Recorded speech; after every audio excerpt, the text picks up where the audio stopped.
All right, welcome to our free GRE prep hour for July 26, 2023. Today's focus is once again on quant speed strategies. Specifically, I'm going to talk about working backwards and when it works and when it doesn't, and how to tell the difference, because that's really important anytime we're working on a backup or alternative strategy is, when does it work? Everything we're doing today is going to be out of our 5-pound book of GRE practice problems, which we have recently revised. This is up for sale on our site. You can buy it, as they say, wherever fine books are sold. You can get your hand on this. And we made this book as a way to fill the gap because the official GRE guide is kind of on the slim side in terms of number of problems. And so this is a great way to just bulk up and get a lot of practice. And that's what I'm drawing from it, why I'm drawing from it today. Okay. So I've done several of these workshops on this idea of quant speed strategies, and I'll just briefly throw on the screen a breakdown of what those are. Some of those things are changing slightly. In previous sessions, I talked about having a second section strategy for quant, and in a couple months, that's going to go away. So if you're watching this after September of 23, what second section for quant? But a lot of this is really the same regardless of what you're doing. It's just how do I work through this material more quickly while still being reliable and accurate. And so today's working backwards strategy is really on the back end of these things where we're thinking about how do I recognize a good versus a bad answer, and how do I avoid unneeded work? Sometimes they can even streamline it further by making a prediction. Maybe I know the kind of answer I'm looking for, and so I know where in the answer choices to look. Like a lot of alternative strategies, working backwards is something that when it works can almost feel like cheating. It can be so nice because you just think, oh, well, there's the answer. So the fundamental idea is that you're going to look at the answer choices and try them in the question. And I grabbed a page of our 5-pound book in the chapter on 2 variable word problems, and I did like 4 questions in a row, and it worked beautifully. Now, is that always the case? No. And I did happen to choose a chapter where I suspected that it would work beautifully, and it did for a while. So I want to look at where this strategy works well, but of course also where it doesn't, so you know when to use it well. So let me give you an example of someplace where this does work. This is certainly a problem that you could do with traditional algebra. There's nothing wrong with doing that if you feel comfortable, but I'm going to emphasize something else. So I could create for this problem a couple of variables, a couple of equations, and solve, and more power to you if you want to do that. But I might be faster by working backwards from the answer choices and trying them. So let me give you a minute just to try this problem out however you'd like. And then I'll ask you to pull your answer in when you're ready. Then we'll talk about it in a bit. Here we go.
All right, so that was 2 minutes. Let's check in and see how we're doing on this.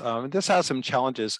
Of those of you who are attending right now, what approach did you use? Were you able to apply an alternative strategy, or did you just try setting up some algebra with some variables?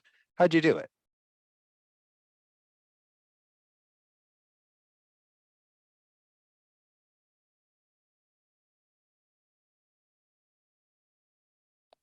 If you want to do algebra, you can, I'm not going to solve it this way, but I can show you the setup. I could just create two variables, glazed and cream. And I could say, hey, there's a total of 5 donuts. Glazed plus cream is 5. The glazed donuts are 200 calories and the cream donuts are 360 calories. And that's going to equal a total of 1640 calories. And I would just solve that system of equations. Since I'm looking for glazed, I could replace C. I could say that C is 5 minus G and put that into the second equation. I could also multiply through to stack and cancel all that. I have to multiply through by like negative 360 to make this C, go away. And I might not want to do that, although I actually totally could. I think I'd kind of like to do it that way, but either way would get you an answer. And there's nothing, again, wrong with doing it that way. But I want to emphasize something else, which is that you can just start with the answer choices. Traditionally, I used to always start from the middle because I figured, well, hey, start at around 3 and adjust up or down as needed. That does require me to be able to tell whether my answer is too big or too small, and that's not always obvious. For some things, it's very clear. For other things, you have to say, wait, do I want a larger number or a smaller number? So we'll look at that in a minute. But what I usually do now is start with B. And the idea of B, I could just as well start with D, but I just arbitrarily start with B, is B is near an edge. And so if 2 is too big, then cool, the answer is 1. And if 2 is too small, then I'll test 4. And then if 4 is too small, it's 5. If 4 is too big, it's 3. And of course, if 4 is the answer, then great. So generally, I'll start with B and adjust as needed from there. If you wanted, you could start with D. It would have the same effect. If D is too small, it's E, right? What this does compared to starting in the middle is it gives you 2 chances to get the answer right on the first shot. If you choose B and try it and it works, then great, you're done. If you choose B and it's too big, then great, you're still done because the answer has to be A. And so you've got a 40% chance of being right after testing one answer, and you don't quite have that when you start in the middle. That's certainly overruled, though, if you have any other reason to start somewhere else. If there's a number that's easier to work with, that seems more likely, if you need it to be a multiple of some number or to have some property, then certainly you could just start with something that's easier to work with. But I think 2 is a pretty easy number to work with, so I'll just test it. I'll say, okay, if there's 2 glazed, let me just write this down, right? So I might write on my paper, okay, if there's 2 glazed, that means there's going to be 3 cream. And let me just see what happens. 2 glazed is going to be 400. I might not always write all this down, but I could. I can do any of this on the calculator that I need to. Maybe you're comfortable saying that 2 times 200 is 400. You might even be comfortable without your calculator saying 3 times 360 is 1080, but you don't need to be. You can just do that on the calculator. And you get 1480. So this tells us that B is wrong. However, it doesn't automatically tell us whether we want to go larger or smaller.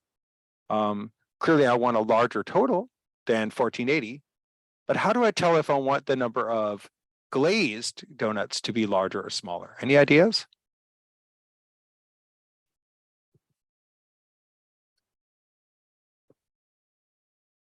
If I look at what I have right now, I can see that the number of calories is too small. How can I make the number of calories larger? I want more of the high calorie donut, right? So this is too few calories. I want more of the high calorie donut. That's cream. So I want fewer glazed, yeah? And that means the answer is A. I don't necessarily have to test it. If I feel pretty good about my work, and if I don't maybe feel like I have a ton of time left, I can definitely just choose A and move on. I could verify it if I weren't sure I was right, or if I just had a lot of time or I was being thorough, or maybe I'd even flag it. One thing I always emphasize is be on time first and be right as your second priority, which might sound funny, but really prioritize being on time and answering all the questions. And then you can always cycle back around if you want to be a little bit more accurate. So if you weren't sure, you could flag this one to just check A as needed. You can even have a flag list on the side of your scratch paper of like things to look at. Okay, on number 8, if I have time, I'll verify A. But if I want to do it, I'd say, okay, 1 glazed and 4 cream. That'll be 1 at 200. Don't need a calculator for that. 4 at 360. I do this without a calculator by doubling 360 to 720, doubling 720 to 1440, but whatever you're comfortable with. And there's our 1640. So we proved it, but did we need to? Maybe not. So that's the idea in a nutshell, that I start at B and then adjust as needed. But I don't want to mindlessly adjust. If I did D because I said, oh, this was too small, 1480 is too small, I'd have to say, well, wait, my result was too small. But does that mean my number of glazed donuts was too small? So I have to think about what do I want to do to the number of glazed donuts to make the number bigger. Same thing when you're working with some variable that maybe you're multiplying or dividing by. Do I want the number of Swedish crowns to the dollar to be higher or lower to get my result? Well, what am I trying to do? Am I multiplying by it to, get how many crowns I get when I turn in some dollars? Or am I dividing by it to see how much I have to pay in dollars when I am buying something that's priced in crowns, right? So which way am I going? Does the exchange rate help me or hurt me the more crowns there are to the dollar, right? And so I have to think about that kind of thing when I'm choosing which way to go with the answers. Okay, questions on this one? I'll go from here to some general principles about working backwards, but let me know if anything's bugging. Okay, so the basic process is that unless you have a better idea, start with B. You could just as well start with D, but just to keep things simple, I'll just start with B. If there are some answers that either don't make sense or look really hard to work with, then use that to guide you. Maybe A and B are clearly bad answers, and you have to choose from C, D, or E. Well, then start with D because it's right in the middle. And if D is right, great. And if D is too big, it's C. And if D is too small, it's E. You might have that situation. Or maybe D and E are not very good answers. Then you still want to start with B because it's in the middle of what's left. Maybe you want a specific trait like, oh, you want a multiple of 5 and only like A and D are multiples of 5. Well, then just test one of them and it's wrong. If it's wrong, it's the other one, And then if you are not sure you need a multiple of 5, you could verify, things like that. So if you start with B and it's too big, then as we saw, the answer is A.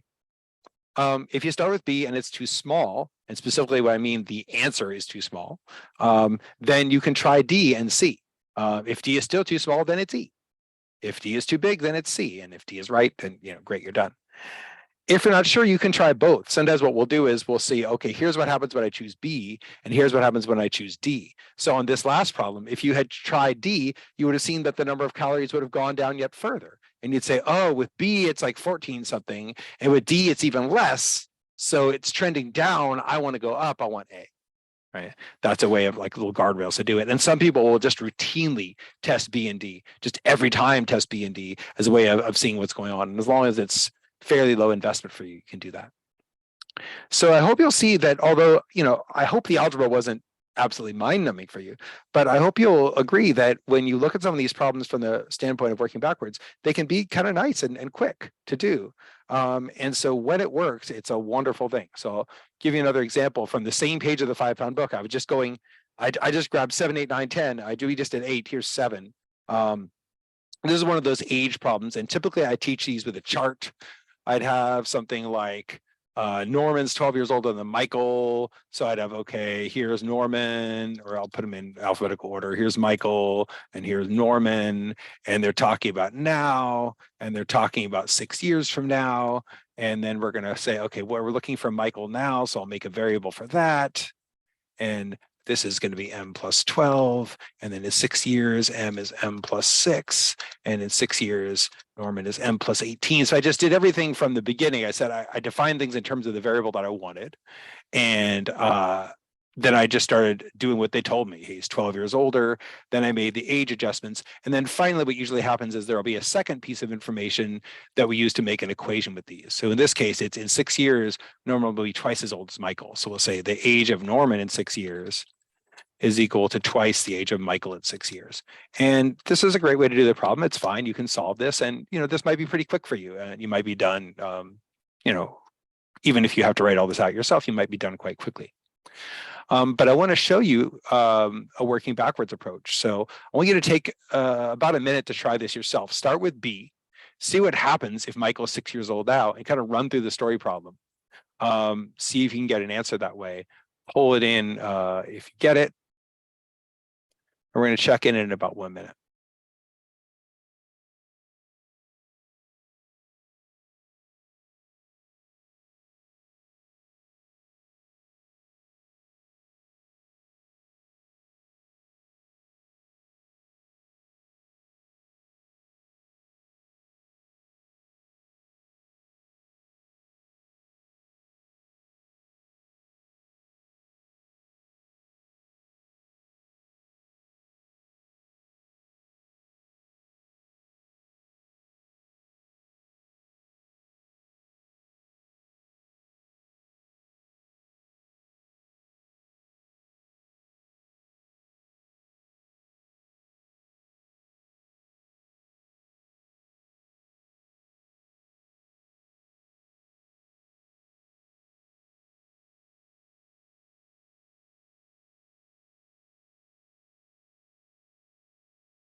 All right, so that was about a minute. It's not a long time, but I happen to know that if you work backwards from B, you have a little bit of an edge on this particular problem because it happens that B is the answer.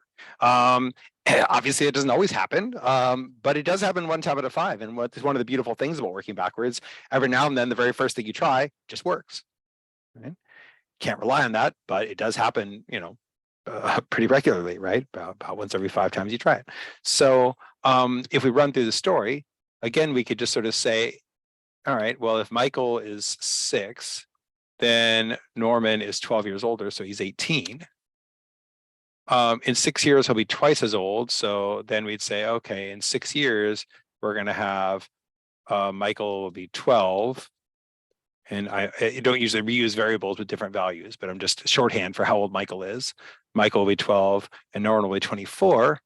Oh, look, 24 is 2 times 12. So yes, right? This does it. And it's my answer. Other things we could do to narrow things down. A nice principle to realize about multiples over time, specifically age differences, is that those multiples decline. And what I might mean by that is, if someone is twice your age now, as you will with age, you will quote unquote catch up, right? You'll never actually catch up. I mean, if they pass away, you might reach the age that they were at, but you'll never both be alive and you'll, be the same age if they were twice your age now. But in terms of multiples, you'll catch up, right? So maybe there was a point where someone was twice your age, like let's say you were 20 and they were 40. But 10 years later, you're 30 and they're 50. They're not twice your age anymore. And then you're 40 and they're 60. They're only 50% older than you. And so you're quote unquote catching up in that the percentage older they are than you is shrinking. The reason I mention that is that if he will be twice as old as Michael in the future, he must be more than twice as old as Michael now. And if Norman is 12 years older than Michael, that means that Michael must be less than 12. And so you could really quickly get rid of C, D, and E and just test A, B by simply saying, if Michael were 12 and Norman were 24, he'd already currently be twice as old, and he wouldn't still be in 6 years. He'd be less than twice as old. And if Michael were any older, then Norman would already be less than twice as old as Michael, right? Imagine Michael's 18 and Norman is 30. He's already less than twice as old. And as they get older, it'll get even worse. So he'll never be there,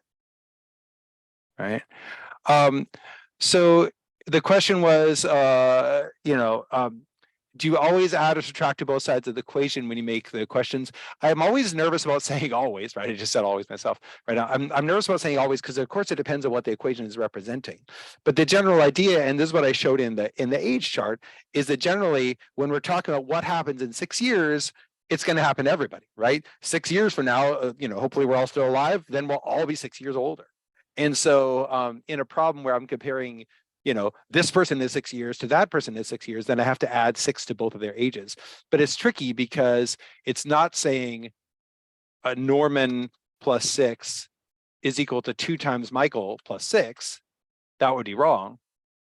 It's saying that Norman plus 6 is equal to twice what Michael will be in 6 years, like that. So you're really, in a sense, adding 6 to one side and 12 to the other, right? In adjusting those ages. That help? But I can avoid some of that algebraic trouble by working backwards with the answers. And if I have some principles to help me, maybe you didn't love the way I got rid of C, D, and E, but it can be a bonus. In this particular case, it doesn't really matter, because if we start with B anyway, and B is the answer, who cares whether I got rid of C, D, and E? But of course, you can imagine on another problem, it might be really nice to narrow it down that way. Right? Or maybe you get rid of, say, A, B, and C, and you know not to test B at all, to test just D or E and see what happens. Okay. Let's try a couple more. These both have ways that you might narrow down the answers, like I talked about before. And so you might look at, are there answers that are going to be easy to test versus hard to test? Are there answers that seem impossible? Are there answers that seem more or less likely? So on both of these, I'll give you a few minutes to try these out, about 3 minutes to try these two questions before we talk about them. But on both of these, you might look for, what are some ways before I work backwards to narrow down the answers? Do I want to start with B? Maybe I do. Or do I want to get rid of some answers first? Or do I get rid of some answers and I still am left starting with B, like on the last one? That's fine too. But see what you think. We'll check in 3 minutes.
Okay, so let's see how these are going. Go ahead, and if you've got an answer for number 9, go ahead and pull that one in. Might help to write down your answers for both 9 and 10 right now, just to be committed to it. We could check in and see how that went. But for now, just pull in for number 9. So we can certainly just start with B, like we always do on this one. But any reason to narrow the answers down, or any idea about what answers like we would want to test or would not want to test on this problem, specifically on number 9?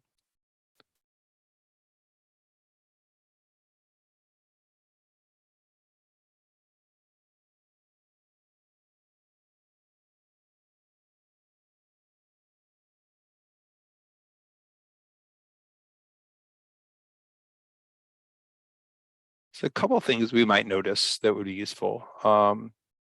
One is that the aspect ratio is 16 to 9. That's the ratio of width to height. And since that's a reduced fraction, in other words, I can't reduce that any further. I can't say 8 to like 4.5, assuming these answers are integers. It doesn't say that they are, but the answer choices for the width are at least integers. So I can't make this any smaller, which means that my width has to be a multiple of 16. So one way to narrow things down is to say, hey, I don't really want to test 18 or 25 or 36 because I want a multiple of 16. And if I were to try to test 25, I'd have to figure out, what's 9/16 of 25, right? To find the height, it would be whatever 25 times 9/16 is. It's a little more than half of 25, but it would be an ugly number. Okay. So that doesn't seem very likely. If I did find it, I think it's in the neighborhood of 13. I might also find that B would be too small, right?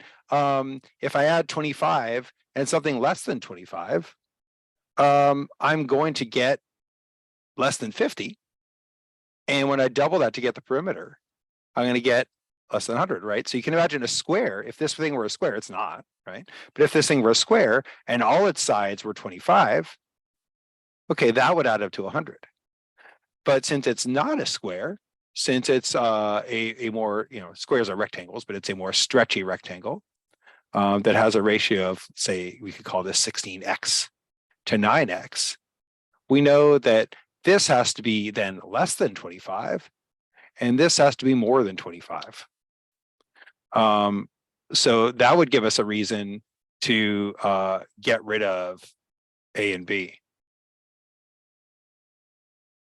See, Paloma saying in the comments, yeah, we have to watch like how small do we want to go or how big. Yeah, we do have to keep in mind that we're going to have to double this to get the perimeter. So we want to keep things kind of small, but not so small that it's less than 100. So that's where, kind of checking your boundaries is important. We need something that's more than 25, but you're right that we don't want something really big, right? Imagine that the width is 64. Well, then just these alone would add to more than 100. If this were 64, and this were 64, that's already more than 100 without even accounting for the height. So that's impossible. Oh my gosh, I don't even have to test. I literally don't have to test, right? I can just get C. Can I test? Sure, right? I can verify. I could say, ooh, if this is 16 to 9, then when this is 32, I'll double it. That's 18. So I'd have a height of 18. 32 plus 18, as you probably know, is 50. And twice that would be 100, right? So if I fill this in, 32, some people are very dutiful and they do 32 plus 18 plus 32 plus, you can do that, right? But you want it to add up to 100, and 32 plus 18 is 50, so twice that will be 100. Okay, that all right? So sometimes we can find various ways to narrow things down. You don't have to have done both of these. You don't have to have said both, I want a multiple of 16 and I want something, more than 25, but not vastly more, but it could help. If you just thought about the 25 thing, you would have gotten rid of A and B, and you might have tried D first, because it was in the middle of CDE, but then you'd say, oh gosh, 69, how am I going to work with 36? That might have pushed you toward testing C or E. And then if C works, great. And then if you tried E and it was too big, okay, then it's very likely to be C. You'd still only test a couple of values. Okay, questions on that one? So sometimes we can do a modified version of working backwards. We don't want to try to work backwards from B very well, but if we recognize that, then we can also actually save ourselves some trouble and not even have to do much calculation at all. Okay. Let's repoll for number 10. What'd you get for number 10? If you're doing this from recording, write your answer down before we talk about it. Now, this is an interesting one, and you'll see a lot of the problems that work best as working backwards problems are ones that are like a little bit of a puzzle. They're asking you something about like, here's what happened, and here's the result we got. So what must have been the beginning? And that's in a sense what I mean by working backwards, because the question itself is almost setting it up that way. It's saying, hey, I got a result. Where must I have started? Right? And it's those cases where working backwards can make the most sense. Working backwards isn't always the easiest, right? If I ask you something really, let's be overly simple for a second. If I ask you something direct, like what's 5 times 4, you're not going to work backwards, partly because you just know what 5 times 4 is. And if you didn't, you could easily find out. But second, even if it were harder, even if it asked you what 371 times 294 is or something like that, it's harder to test answers and see if they equal that usually than it is to just find out what the answer is. That's what a lot of like internet cryptography relies on, that it's pretty easy to take a couple big numbers and multiply them together, but it's pretty hard to then factor that and find what its primes are. And so some things are harder to undo than to do in the first place. But when they give you something that feels like a puzzle, like, hey, where do we start? How old is Michael now? How wide is this monitor? How many bottles did she buy of this one type? Right? Then working backwards is great. If they're asking for totals, if I have this and this and this and this and this, what's my total? Or if I have all these different grades, what's my GPA? Then you're more likely to just want to calculate and not work backwards. Okay, so what do we know if she bought some 48 containers and the volume of the cans was equal to the volume of the bottles? What does that tell us about the number of cans versus the number of bottles?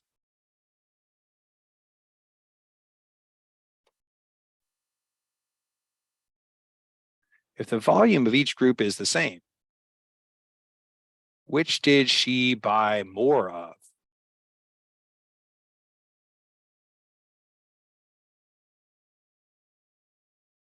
There'd have to be more cans because cans are smaller, right?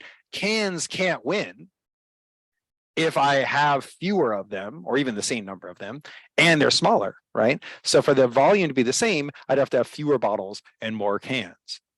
So we need more cans. So cans is going to be greater than half and bottles must be less than half. And so notice that already gets us down to 2 answers.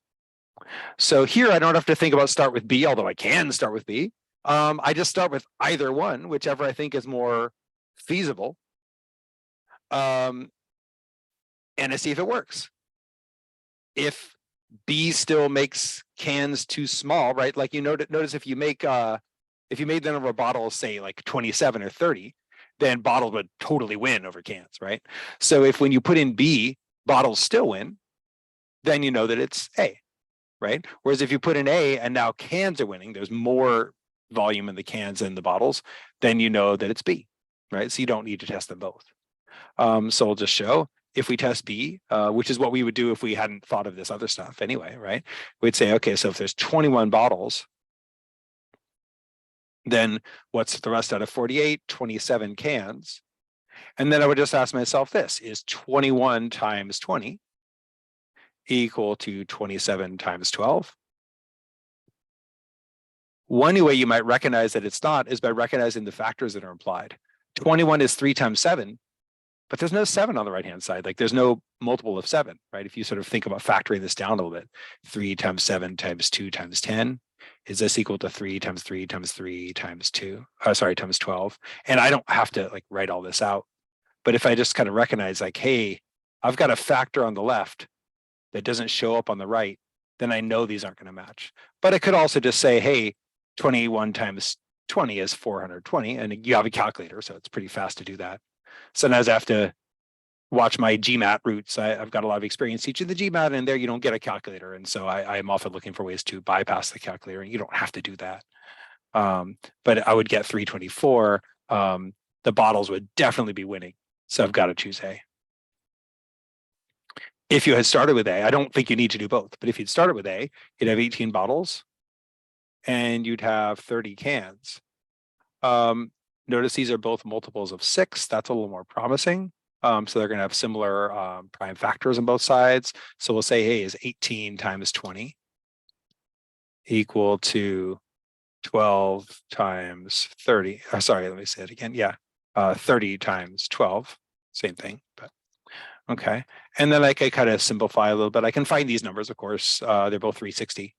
But if I wanted, I could get rid of a 0 first and then say, hey, is 36 equal to 36? Well, yes, it is.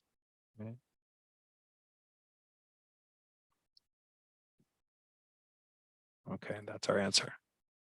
When I'm doing algebra, when I'm trying to like solve for a variable, like if I have some equations with X, Y, and Z, and I get down to something like 36 equals 36, that's when I ended up gotten in trouble because I had an equation that just was true, but I got rid of all that I needed out of it.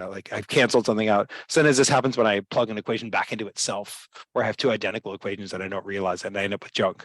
But when I'm trying to see if something's true, then of course I want to see both sides line up and be the same. Right. That's different from when I have an equation, a real equation that's true, and then I already know both sides are the same, and I'm not trying to find that out. Okay, that all right? So like I said, when it works, it's great. Feels like it's cheating, but in a good way. You're not really cheating. You're fine. You're allowed to do these things. When doesn't it work? Well, honestly, most of the time. Speaking of cheating, I've been kind of gaming things a little bit to give you things where this works. So a key thing to the strategy is knowing when it does and doesn't work. So a couple, places where it doesn't work that kind of go without saying, it's not going to work on fill in the blanks questions, right? If they just ask you, hey, what's the width of the TV? And they just give you a box and you have to fill in the value, well, then you're not going to be able to work backwards. Although sometimes, I should say, sometimes you might have an idea that you can guess and check, right? Maybe you know the number is very small, right? Think about the one we did first with the donuts. If this had been fill in the blanks and you knew there were 5 donuts, then you know the maximum answer would be 5. And assuming that there's not 0 of either, then maybe you even know the maximum is 4 of one and 1 of the other, whatever. But you could test from there. So if this were not multiple choice, you could still, in a sense, work backwards because you'd say, okay, she didn't get like, or it's not a she, whatever. No one bought like -3 donuts or half a donut, right? It's going to have to be simple integers. So you could test something like 2 or 1 or 3 and see what happens from there. So mostly you can't work backwards on fill in the blanks, but sometimes you can kind of make that work for you, make that kind of thinking work for you. You're going to have a hard time working backwards on choose all that apply, where they're like, which of these fit? Because you'd have to test all of them individually, and you might want to know a bit more what you're looking for before you do that. Sometimes it's hard to work backwards on which is the most or the least, because if something works, that doesn't mean it's necessarily the most or the least. It just means that it works. And so you'd have to think about how to maximize or minimize. So I won't say that you could never use that kind of thinking on those problems, but it's not usually what I would do. But there are some other things that are maybe less obvious where you wouldn't work backwards. And of course, you can't work backwards on quantitative comparison, although you will often test cases and try things. But here are a couple of problems where we might have trouble working backwards. So I'll just give you a minute to look them over. We're not going to solve these problems. If you have the 5-pound book, you can try these out. But what I want to talk about is just why these don't work well as back solving working backwards problems. So take a minute to look them over, then we'll talk.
Okay, so let's see how these are going.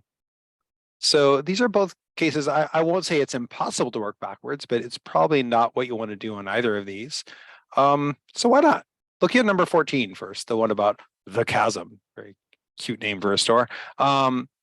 What's wrong with trying to work backwards on this?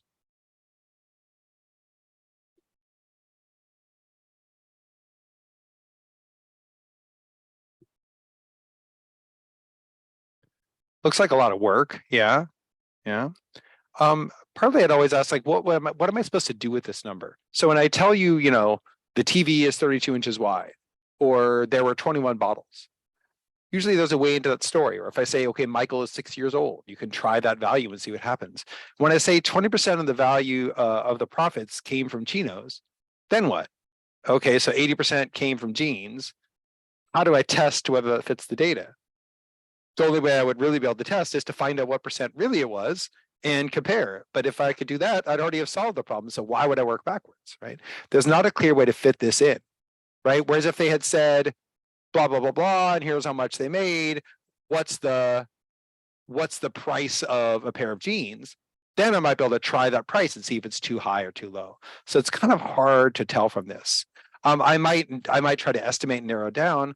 Well, let's see, they sold 3 times as many jeans as chinos. So all being equal, I'd expect 3 times as much profit from jeans. So that would be a 3 to 1. That would be a quarter of the profit should come from chinos. But they made more profit on chinos, so it should be more than a quarter, but still, maybe not too high. So at this point, I'm looking at C, maybe D, right? And nothing else really can be right. But I would probably just calculate. And what you could do if you wanted to put numbers to this is make up numbers. Okay, I sold 10 pairs of chinos and 30 pairs of jeans. And one was $5 profit and the other was 10, this kind of thing, and just see what happens. Okay, what about the next one, number 10? What's the problem with trying to plug in for this?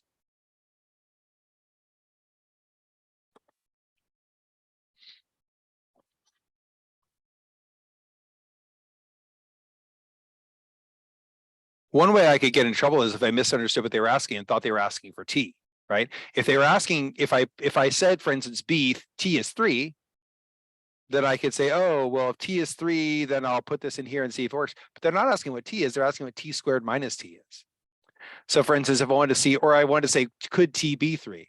Let's see, 3 cubed, 3, 9, 27 times 3 is 81, minus 7 is 74. Ooh, that worked, right? T is 3.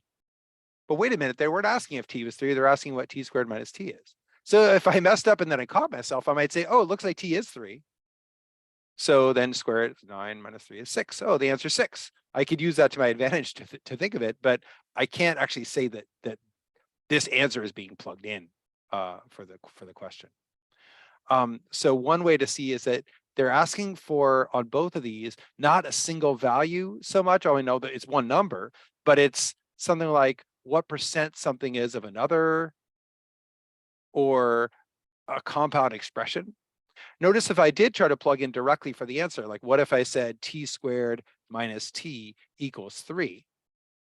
Then I'd have to try to solve backwards for T, and I might not even be able to do it, right? In fact, this is a quadratic equation. It should have 2 possible solutions for T, right? Once I know T, there's only one answer to what T squared minus T is, but it doesn't go the other way. If I know that T squared minus T is 3, that doesn't mean there's just one answer. There's one that maybe involves a negative value of T and one that involves a positive value of T, so I don't really know. So I don't want to try to do it that way, even if I could. So this is one where I'm just going to want to solve for T. So we can guess and check the way we did, and it turns out T is 3. Or I could just solve. I could just say, hey, 3T cubed equals 81. Right here, I said I wouldn't solve these, but here I'm solving it. T cubed equals 27. And unlike with a squared, with a cubed, there's just one answer. T is 3, and then we just do 9 minus 3 equals 6. So that's one we could just solve directly. We don't need to back solve, and we can't really back solve. Okay. So some principles then. When can I work backwards? Usually we want an answer that's a simple number that I can plug into the problem.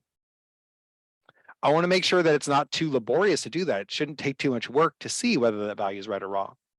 Some principles to use If the answer is a total or proportion, then you might be better off solving directly, right? So for instance, the first one we saw with the chasm was a proportion thing. Hey, what percentage of the profits were from this versus from that? And I don't know how to directly go back and find what the individual numbers are. The second one, that we're just looking at was asking for a combined thing. It's not exactly a total, but it's, what happens when you take t and square it and subtract t from that. It's a combination of things rather than just one value I can plug into the problem. Right.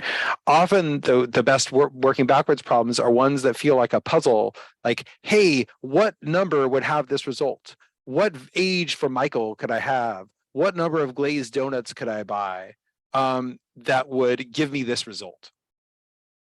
And in those cases, rather than setting up a bunch of algebra to solve, you can just see, well, what number would work, right? I've got 5 choices here. Let me grab one.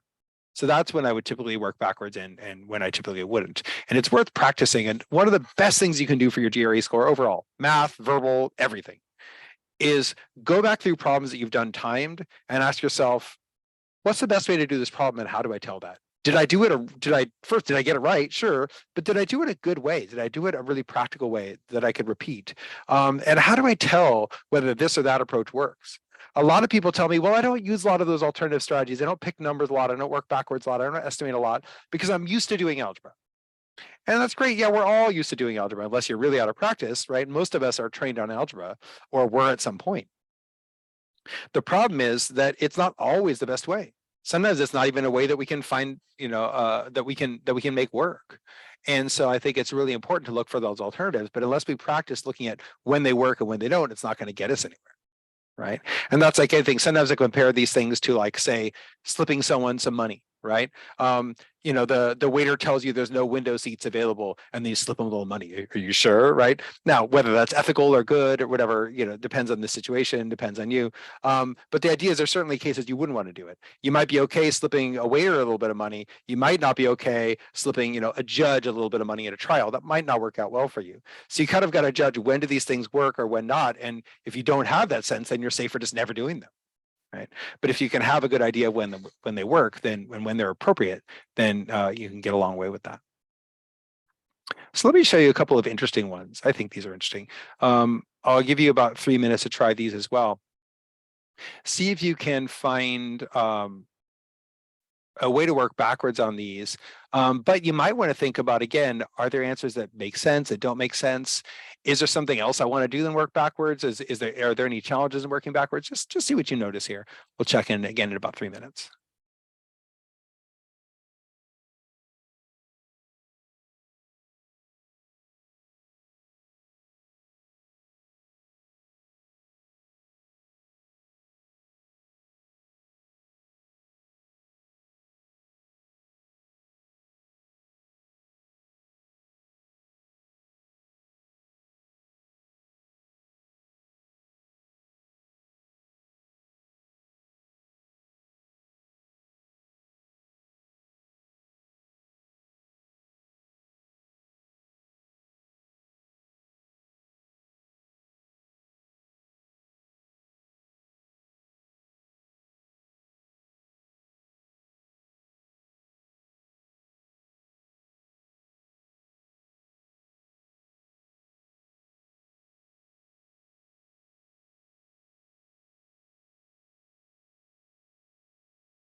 Okay, so these two have a little sneakiness to them, but I'm curious what we got. So pull in your answer for the first one if you got something.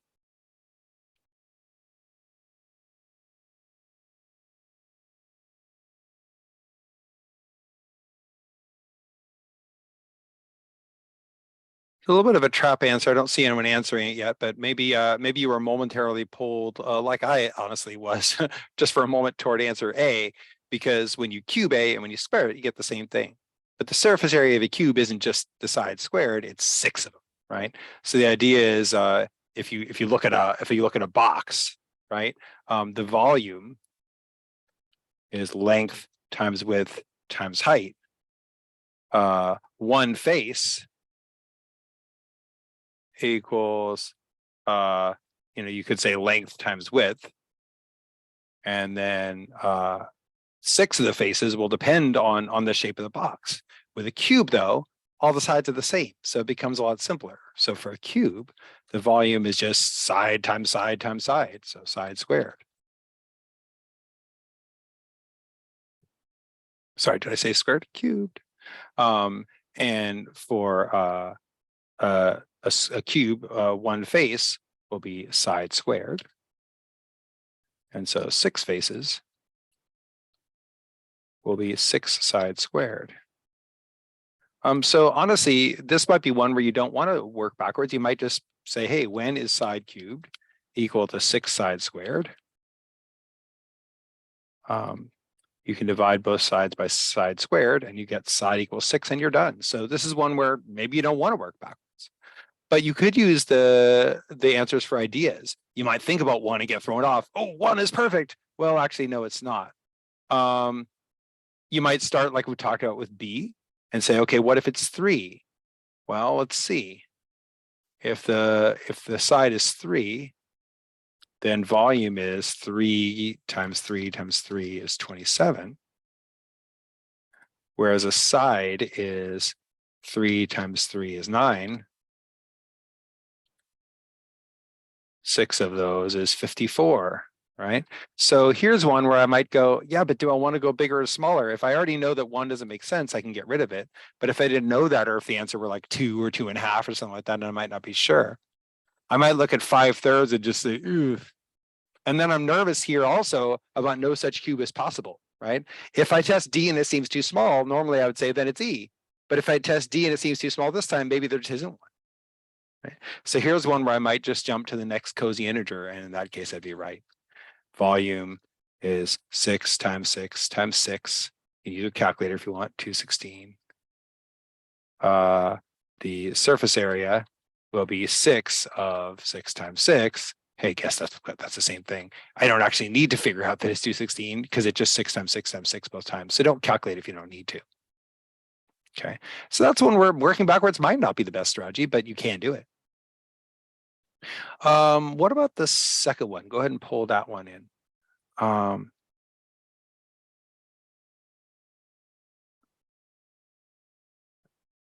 Any answers that look more or less appealing to start with?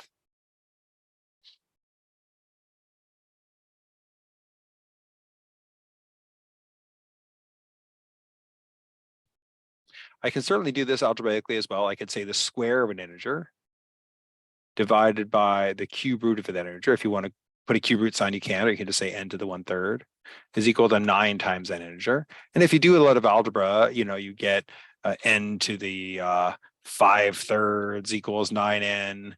But then I'd have to figure out like, okay, when I divide both sides by n, I get n to the 2/3. I think this is a little unwieldy, right? It's not the end of the world, especially if you like algebra. And then I'd basically have to cube 9 and square root it, or other way around, square root 9 and cube it, and you get n is 27. Kind of flipping this. So I can do it algebraically. But this is one where I might look at the answers and say, oh, I'm supposed to be taking the cube root of something.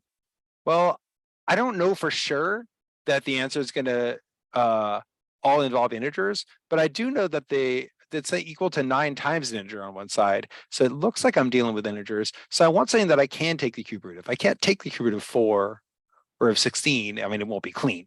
right? It'll be some funky number. Whereas I could take the cube root of 8 or 27 or 125. So here I'll start with D because it's in the middle of the values that I think are plausible. So for D, I'll say, okay, the square of the integer, I don't know what 27 squared is, and I don't want to know. Okay, divided by the cube root of the integer, the cube root of 27 is 3. Is that equal to 9 times that integer? Well, look, I don't have to calculate this. Don't have to calculate this. I lied. I think I do know what 27 squared is, but who cares, right? Just don't need to know it. Because, hey, is 9 times 27 equal to 9 times 27? Well, yeah, that I agree with. I would agree with that if I didn't even know what multiplication was. So I'd agree with that just because I'm like, well, that has to be true. There we go. No need to test anything else. Okay, so hopefully I've sold you a little bit on the virtues of working backwards. Really important to determine when it works and when it doesn't. With that in mind, I want to run just momentarily over to show you one more thing, which is here's a set. Which of these would you most want to work backwards on? So just take like 30 seconds to glance them over, and then we're going to talk. Which of these would you like to work backwards on?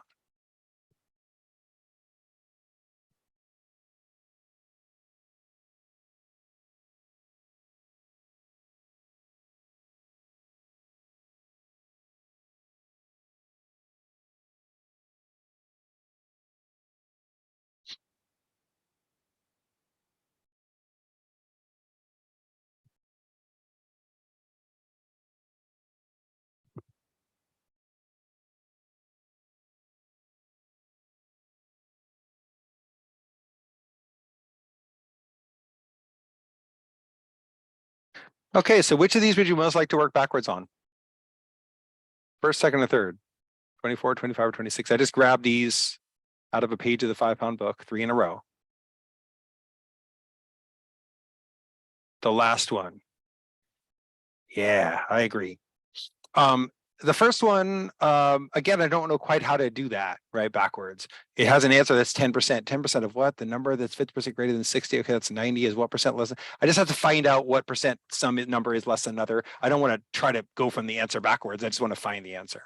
Same thing with cockroaches doubling every 3 days. Horrifying as that is, I just want to find out how many doublings that is. It looks like 10 doublings. I have to express that as a percent. Working backwards is not going to make any sense. However, these things of what was it before? And so one really good clue here is it's not asking what do you get, it's saying what was the price before? So it's saying, hey, what do you have at the start of the puzzle that would lead to this result? These percent problems are notoriously sneaky in that people don't think they're very hard, but they go the wrong way. People will accidentally take 15% off of 612, and that's wrong, right? They were discounting to get 612.